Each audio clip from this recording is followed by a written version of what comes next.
By the end of the day today, I'm gonna be broke as shit. Fans are expressing concerns for Colleen Hoover after the It Ends With Us author posted a distressed video on Instagram, sipping on a Diet Pepsi. Colleen Hoover is back on Instagram. She's removed all traces of Blake Lively. Also, Hollywood, can we stop this narrative that both of them are marching towards mutually assured destruction? One of them's just trying to defend himself. Blake Lively is in the news as a source says she never intended to sue. Why they're saying she did what she did and why it is very sinister and why it backfired. Also, like I said, Colleen Hoover is back and she has deleted some posts. Finally!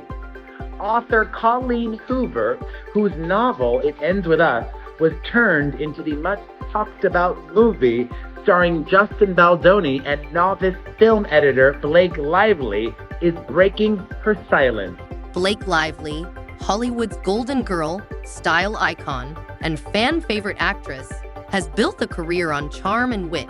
However, recent online discussions and speculative reports have placed her at the center of controversy surrounding the film adaptation of It Ends With Us*, based on Colleen Hoover's best-selling novel. What should have been a dream collaboration between a beloved actress and a celebrated author has allegedly spiraled into creative disputes, clashing opinions, and behind-the-scenes drama. The big question on everyone's mind: what's really happening behind closed doors? Colleen Hoover is back. She's not retired, and she scraped all posts, mentions, photos of Blake Lively. The whole thing's gone. What does that mean? Colleen Hoover. She said she was retiring, or that was the rumors. She deactivated the account after defending Blake very loudly.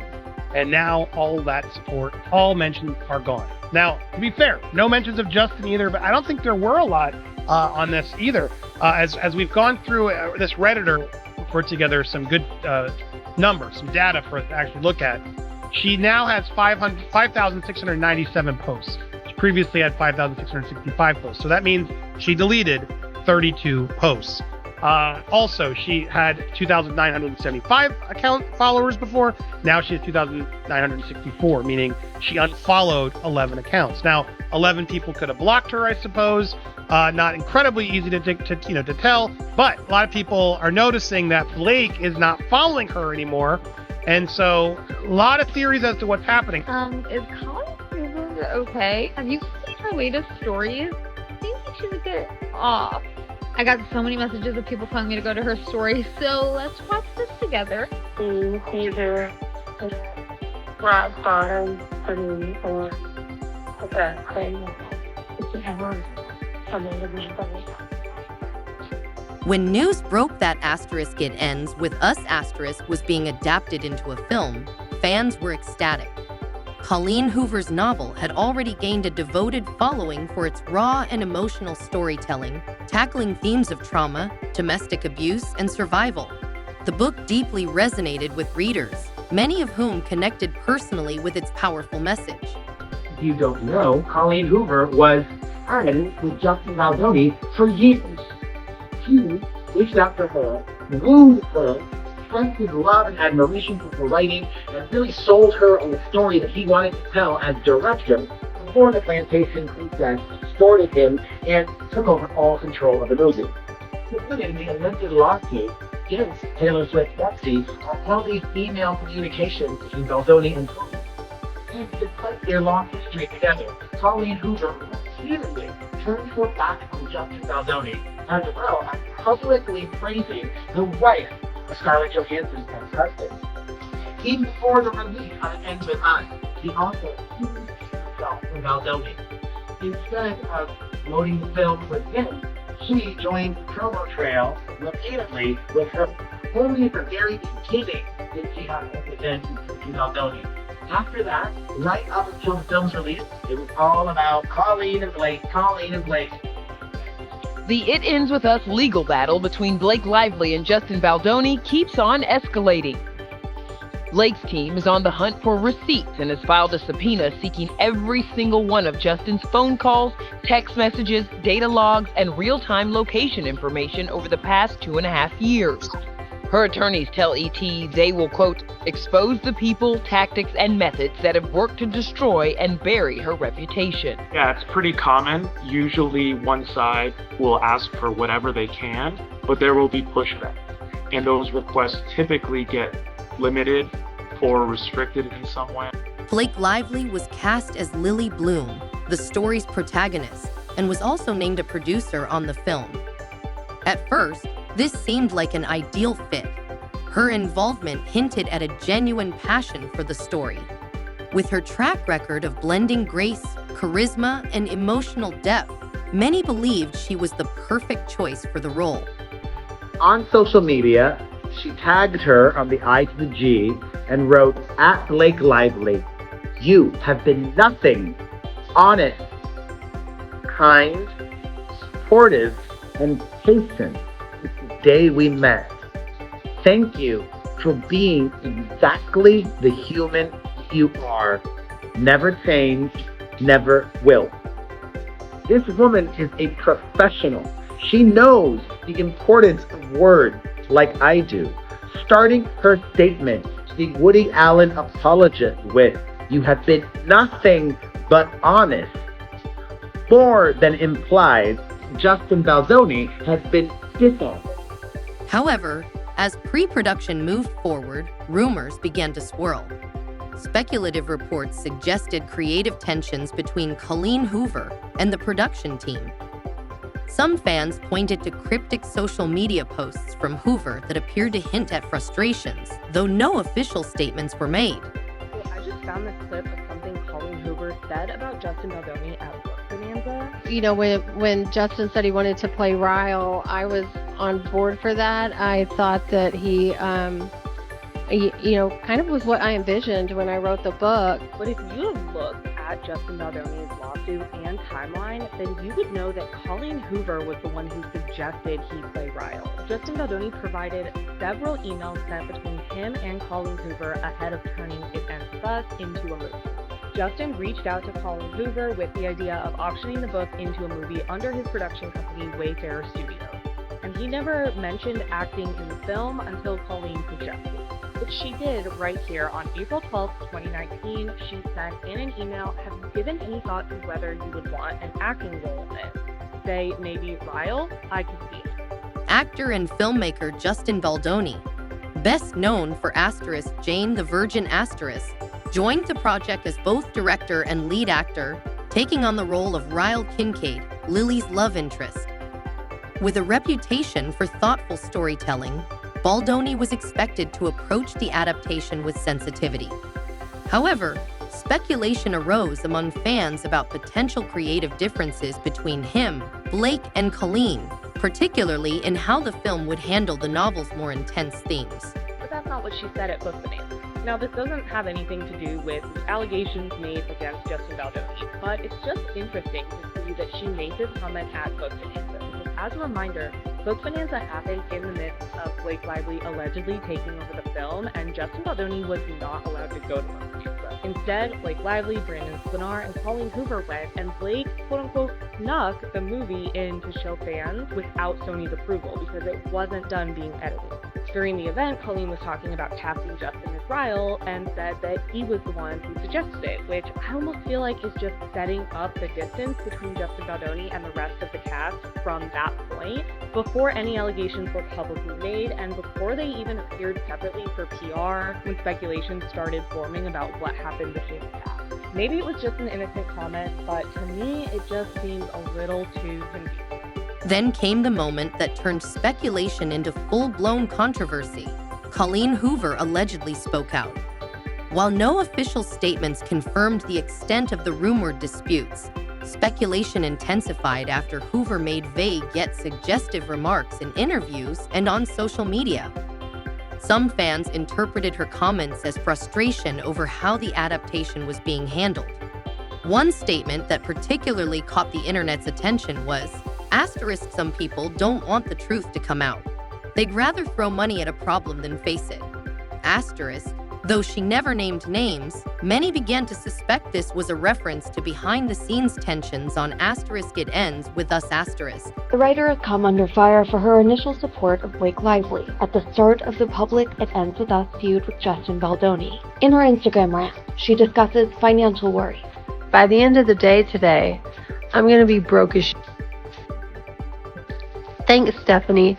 You better be careful because maybe TMZ was right. Maybe I am firing all my employees and retiring. Well, I can't retire now because now I'm going to be in the hole by 5 p.m. Colleen then makes a statement directly to the public, saying, even if you hate me, you should go buy a piece because it's a very kind of bad thing. I mean, at least I'm not that Pepsi. It's still going to be a great day because you guys get almost free merch. Congrats. Speculation intensified when reports surfaced that Blake Lively had allegedly advocated for script changes that toned down or altered the book's more intense themes. Some believed this was an effort to make the film more marketable, while others suggested it was a move to align with Blake's personal brand. However, these claims remain purely speculative, with no concrete evidence to support them.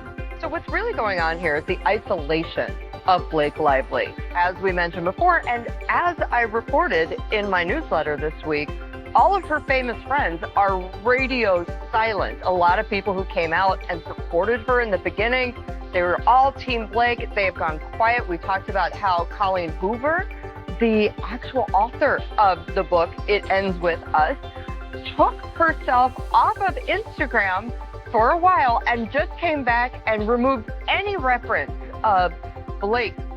At Book Bonanza, a fan event celebrating authors and readers, Colleen Hoover directly addressed Justin Baldoni's involvement in the film.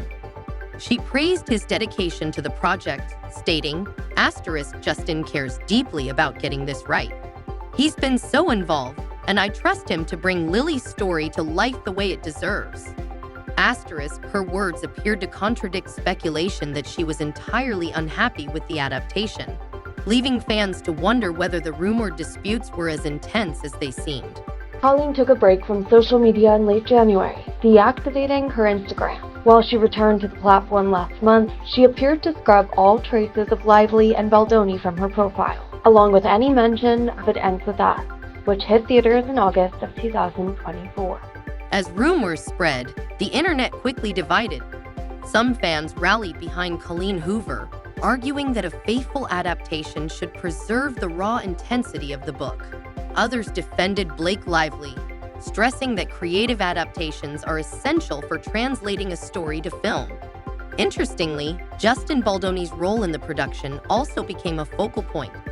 Some reports suggested he was acting as a mediator between Colleen and Blake, working to find a compromise that would satisfy both the author and the production team. Meanwhile, others speculated that Baldoni's own creative input might be clashing with Colleen's vision. Justin Baldoni claims Blake Lively never intended to file a lawsuit. So these documents are not new, what I'm about to share with you, but it's an interesting take that I don't think we properly have discussed yet. And that take is that people wonder, well, why would Blake Lively make this public claim? Well, maybe she never intended for it to be public. Maybe the private claim was all she intended to coerce control of the film or whatnot. In the amended lawsuit, Justin Baldoni claimed Lively never intended to file a civil lawsuit, which would have triggered the Wayfair party's right to discovery, including obtaining evidence and deposing Lively under oath. By the time Lively actually filed a lawsuit against the Wayfair parties, the damage to the Wayfair parties was done by virtue of Lively's months of colluding with the New York Times on a false and malicious narrative, unshielded by any privilege. Make no mistake, these actions were deliberate. The hashtag Stand With Colleen began trending, while Blake's PR team quickly moved to downplay the controversy, calling it a misunderstanding. However, no major Hollywood figures publicly defended Blake, which only fueled further speculation. Justin's lawyer calls the move a, quote, massive fishing expedition. In the midst of this court battle, It Ends With Us author Colleen Hoover has quietly reactivated her Instagram account after 3 weeks, but she deleted all of her posts featuring Justin or Blake. I take no credit for it. Action! And after Blake was accused of turning the cast against Justin, yet another newly resurfaced interview is coming back to haunt her. Because she oversteps her boundaries a bit. In a 2009 interview with Glamour, the Gossip Girl star says when Penn Badgley was cast as her love interest, quote, "I was so upset that they hired him, I actually poisoned the whole cast against him." Oh. Wow. What? Blake says it took around a week before she realized he wasn't a jerk. Then, another twist surfaced when reports claimed that Blake was allegedly considering legal action against Justin Baldoni. However, her legal team quickly dismissed these rumors, clarifying that she was hired as a contractor under Baldoni's production company. Due to this employment arrangement, they stated she could not pursue legal action for sexual harassment or any other workplace-related grievances. Saying that Blake Lively could not sue Justin Baldoni over age because she was hired by Justin Baldoni's company as a contractor. For the argument that Blake Lively was hired as a contractor through her company, that will not change the S.A. claims she has under California law. There are 2 reasons for this. California law includes independent contractors as people who can make S.H. claims against an employer, so even if Blake Lively was an independent contractor, she still has the right to make S.H. claims as if she were an employee. And 2, Blake Lively would not technically meet the definition of an independent contractor under California law, even if she were hired under her company, because among other things, she did not have control over the time and place of her work, even though it sounded like that a lot through Baldoni's lawsuit. Anyways, they say these are rather technical arguments, but the bottom line is that under California's Fair Employment and Housing Act, someone in Lively's position has the right to make S.H. claims. So now we just have to see if actually the judge will allow Blake Lively to use California law in her lawsuit in New York.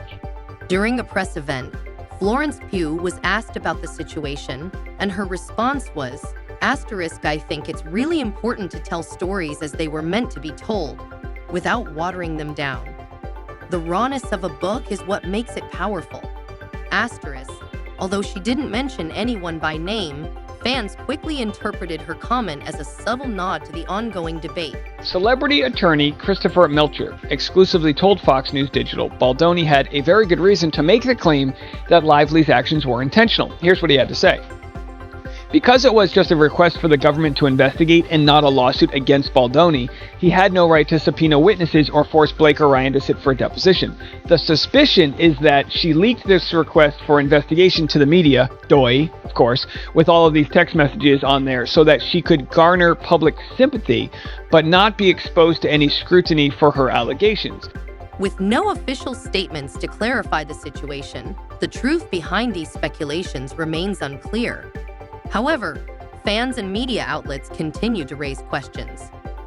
Did Blake Lively really try to take control of the narrative, or is this an exaggerated controversy? Was Colleen Hoover truly unhappy with the adaptation, or are her words being misinterpreted? How much influence did Justin Baldoni have in shaping the film's direction? Is this simply another case of Hollywood creative differences being blown out of proportion? With so many questions left unanswered, one thing is certain. The It Ends With Us adaptation has become one of the most talked about upcoming films. So, I mean, it's very obvious in hindsight, but what they're saying is before she filed the claim against him, he would have had no ability to, no one would have been able to see this unless she wanted it leaked. Melcher specified the importance of Baldoni, stating Lively never intended to file a civil lawsuit in his amended lawsuit shared online. Ordinarily, if somebody makes a false statement against somebody, it's defamation, and you can get sued. But if the statement is made in a lawsuit or in a contemplation of an immediate suit being filed, it is protected under the litigation privilege. So California Civil Code says statements made by a party in the course of a lawsuit are not defamatory, they're not actionable. You can't sue for defamation, and that's been interpreted to mean, okay, well, literally, if you're filing tomorrow and you're maybe given a press release or demand letter, you can be covered under that umbrella that has to be immediately contemplated. Again, a little complicated here. So this never intended is the code word for him saying that the leaks to the press are not covered by this litigation privilege because they were not made in the context of a lawsuit. And so that's what gives him the right to sue. Otherwise, he would be blocked. All eyes are now on the next developments as the film continues production. Will Blake Lively address the rumors? Will Colleen Hoover clarify her stance? And how will Justin Baldoni handle the speculation surrounding his role in the adaptation? Only time will tell. But if Hollywood has taught us anything, it's that no story is ever as simple as it seems. What do you think? Are these just overblown rumors, or is there more to the story? Share your thoughts in the comments below, and don't forget to subscribe for more Hollywood deep dives.